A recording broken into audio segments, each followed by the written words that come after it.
Forensic engineers are often called upon to investigate when things go wrong, when people are seriously maimed, or they're killed. A forensic engineer's best exposure is in courts of law to explain their investigative findings and conclusions. In this course, we teach all of the necessary elements for that. After retirement and later in 2015 at UT, I became one of the founding board members of the Murder Accountability Project, a nonprofit crowdsourced group of concerned individuals who are using publicly available data to track America's unsolved homicides.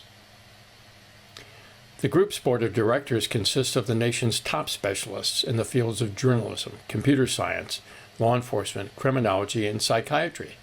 We use publicly available crime data to enhance law enforcement's ability to recognize patterns and linkages of serial murders in the United States. We're concerned that because in the U.S., we do an inferior job of tracking and accounting for unsolved homicides. Annually, 5,000 killers get away with murder. These rates are declining, with about 1/3 of the murder cases going unsolved in the U.S. per year. I can also tell you that the odds you'll be murdered are heavily influenced by who you are and where you live. Men are about 4 times as likely to be murdered than women. People of color are at greater risk than Caucasians. This concerns us. In the United States, our homicide rates are calculated by dividing the total number of homicides by the total population. This is as far as the FBI takes these figures. However, the odds of being murdered is calculated by 1 divided by the homicide rate times your life expectancy.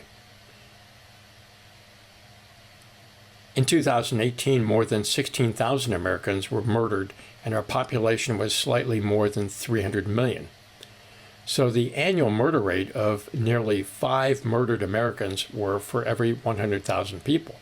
However, it expressed a murder rate for only a single year. This is a concerning factor. So what are the collected odds of a person being a homicide victim in the U.S. over their lifetime? Assuming a life expectancy of 78 years and a current population and homicide rate does not change, you'll have a 1 in 257 odds of being murdered in the United States. What about Knoxville, Tennessee for 2018 statistics, assuming there were 30 homicides? The crime rate would be 6 in every 100,000 people, so living in the area for 78 years, you'll have a 1 in 197 chance of being a homicide victim. Let's look at some of the bleak lifetime odds of being murdered in the U.S. in comparison with other countries. Now, what's wrong with this picture?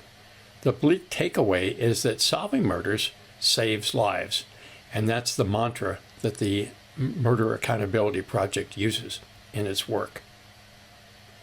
As a small volunteer organization, our project tries to combat homicide with information and maintains the most complete publicly available database in the country.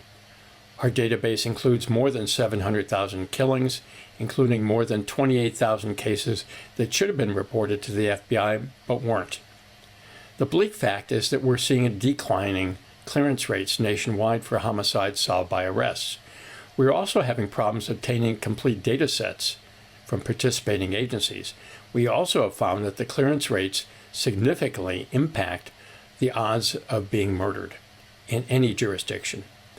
So as you can see from this graph, the peak histogram by years shows the total homicides, and the bottom gray portion depicts the cases by clearance. So once a jurisdiction's clearance rate falls below 50%, we found that their law enforcement agency will most likely never recover. Since its founding in 2015, our project has developed, using artificial intelligence and case-based reasoning, very robust algorithms to detect serial killers.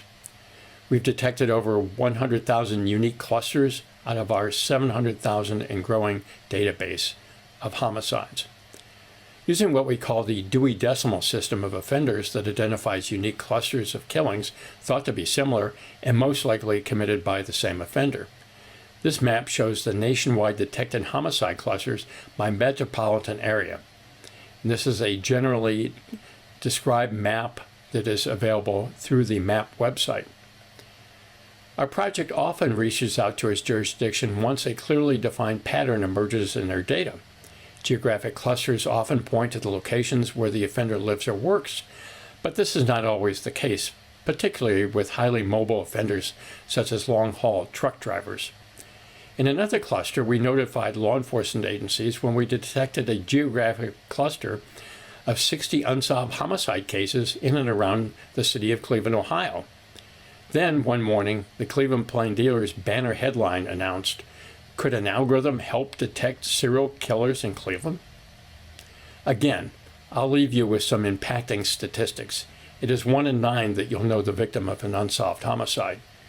Clearance rates impact murder odds, and you have a 2.5 times likely chance to be killed in cities where most murders go unsolved than in places that are ahead of the curve.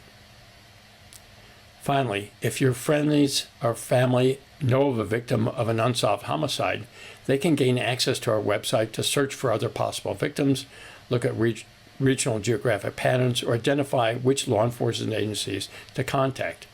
Again, it was a pleasure to speak with you all today. Thank you.